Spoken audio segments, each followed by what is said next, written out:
Beyerdynamic is no stranger to the gaming market when it comes to its headphones and headsets.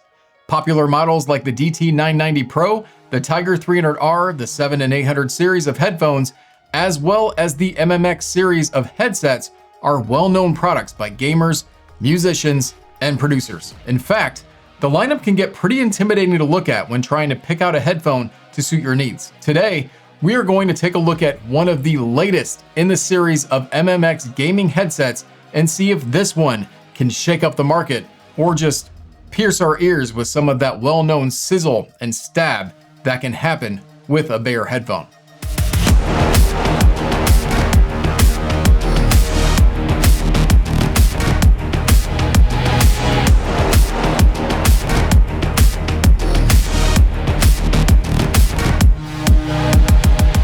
What's cracking, everyone? My name is Ryan, and today I'll be discussing the Beyerdynamic MMX 330 Pro gaming headset. This is an open back dynamic driver headset from Beyerdynamic, and it retails in for $329.99. Now, before I go any further, I want to send a special thank you to Audio46, who provided me with the MX 330 Pro a while back so that I could get all of my thoughts and opinions out on this headset. I'd also like to remind you to check out Audio46 online, as they have a vast amount of audio products ranging from simple cables all the way up to Summit Phi level of headphones, IEMs, DACs, and amps. If you are fortunate enough to be in New York, then you can stop in their storefront, which is located right off of 46th Street in Times Square. Go on in, get a demo of something you want to check out. I'd highly recommend it.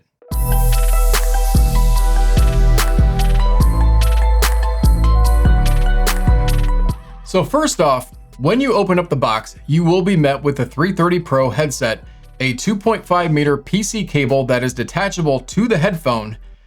That's right, I said a detachable cable, something we have asked for Beyer to do for quite a while on more of their headphones. This cable connects to the left ear cup with a 3.5 millimeter connection, the other side to dual 3.5 jacks that carry the headphone and mic separately. The cable does include an inline volume control and mic mute switch. Then you will also get a gaming console adapter that will take the separate 3.5 connections down to a single 3.5 connection to plug into your Xbox, PlayStation, Nintendo Switch, etc. There is also a 3.5 to 6.3 adapter for when you want to connect it to desktop style amps. Lastly, there is a pop filter that is included on the microphone. Now, the headphone is made up of mostly metal and impact scratch resistant plastic materials.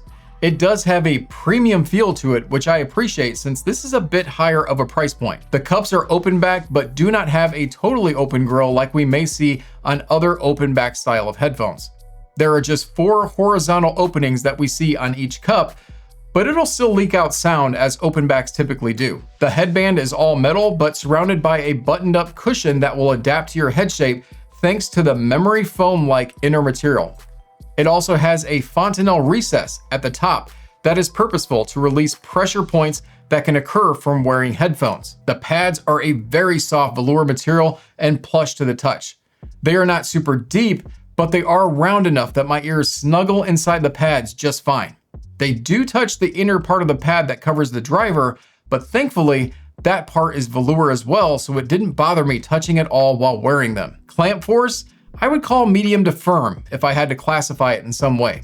Not as tight as something like a Sennheiser 560S, and not as loose fit where I would worry about breaking a seal to my head. I do feel as though rims of glasses seem to fit in nicely with the soft velour pads, and I didn't notice any seal breakage. Though, I don't wear glasses during my day-to-day, so take that for what it is. Now, the headset weighs in at just 318 grams, so I do not find it heavy at all. Lastly, I should mention that the pads and button strap on the headband are both removable and replaceable, just like the cable.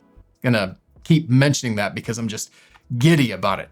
I should also mention that because these are open back, they will leak some sound. You'll also be able to hear your surroundings fairly well while wearing them. Now, I do find these to isolate a bit more than other open backs, such as the 560S or some of the Hi-Fi Man open backs for reference.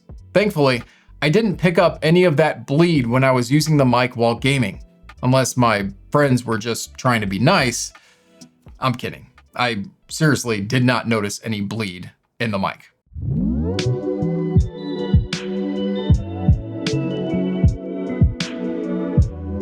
The drivers used in the MMX 330 Pro is the newly launched Stellar .45 driver system, not to be confused with the Colt 45. This is an update from the Beyerdynamic Classic driver that so many of their other headphones incorporated, such as the DT770 and 990 Pro. The Stellar 45 driver has also been used on the 770 Pro X and 990 Pro X headphones that launched recently. It is said to be easier to drive and therefore will play with many different systems, such as gaming consoles, without issues.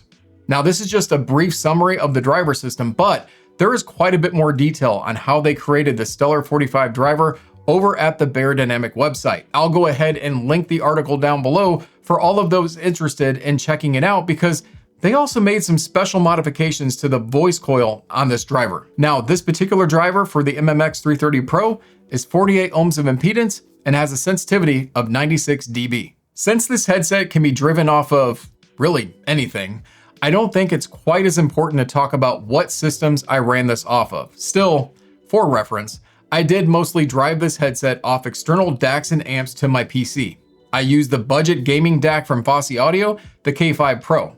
Then I also recently purchased the newly released Schiit Gunnr, which is a dope gaming DAC amp, by the way, and I even tried this out plugged into my Nintendo Switch. All scenarios handled this headset fine and gave me very similar sound impressions as well.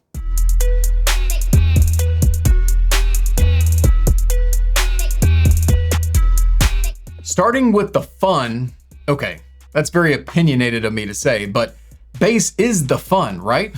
Well, bass response here is fairly tamed, but is also well extended. I don't find it to be overly thick in its response, but it is textured well and has good full body. I also find it to carry a decent amount of attack, so those looking for some slap, it hits at least a bit harder than a 4-year-old. Thankfully, I didn't find the bass to bleed at all into the mids, and it has more of a hi-fi nature to it.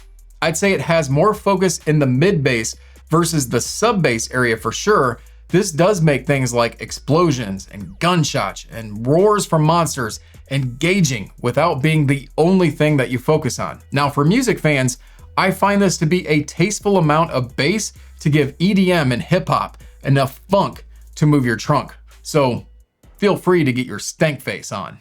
Mid-range here is pretty neutral to my ears.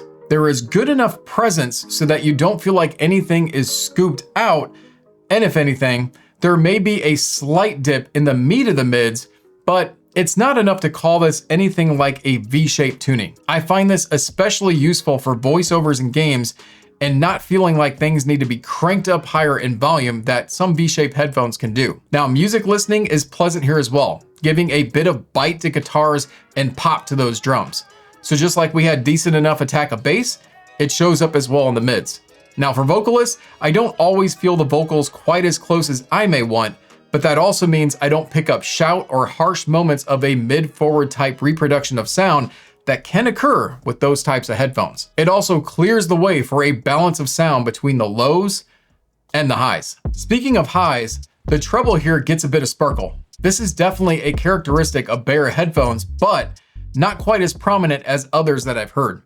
The good news is this will assist in pinpointing footsteps and rustling movement through bushes and trees. Again, another win for those gamers out there. Now for music, there will be some peakiness picked up in that 5 to 8K region of treble. If a track has sibilant artist, this headphone will show you that for sure. Now I don't think it makes it in bold italic though, as I said, with some of the other Beyers that I've heard. Now I do see that being an added benefit of this new Stellar driver technology. It's ever so slightly softer in the highs. And from a technical standpoint, this headphone has a very precise imaging and nice width to its stage as well. Arenas and big open world type games feel very immersive from that standpoint.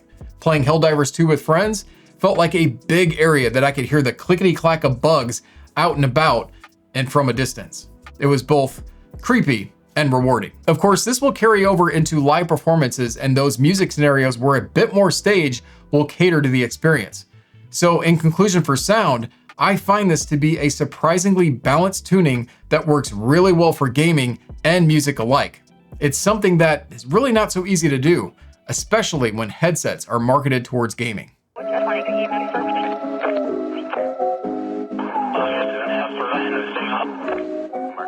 Now, I don't want to gloss over the fact that this headset comes with a mic. By the way, the mic boom can simply be flipped up and out of the way when you don't need to use it. Now, this doesn't mute the mic though, just something to note. I did use this on Discord while gaming with friends, and I was told I sounded great. I mean, some mics can have a thin nature to their sound, and that was not the case here. Now, here's just a short sample of what this mic may sound like, and this was taken using OBS to record the sample. All right, quick test of this microphone. I've got a game playing in the background, Elden Ring, so you can kind of hear if any of that music is bleeding into the mic. It shouldn't be. This is kind of how this would sound if you were, using Discord, Zoom, something like that. Kind of gives you an idea of the mic quality, which I personally think is pretty good, but you guys can judge for yourselves.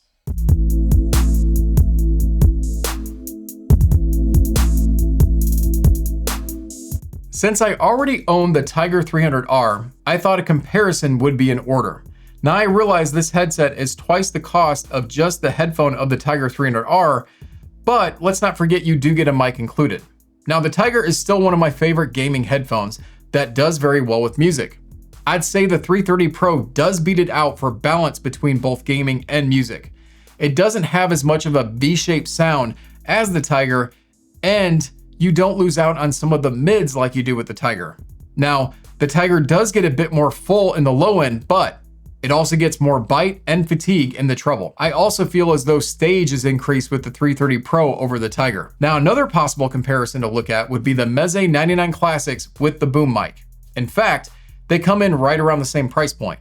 Once again, if you want more of a V-shaped type sound, then the 99 Classics may be a choice. It's also closed back, so if you desire more isolation, that is another thing to consider. Now, the 99 Classics does have even more of a bass explosion over the other two, but it can overpower at times the rest of the frequency response. That can make it a bit less appealing for those competition gamers, for instance.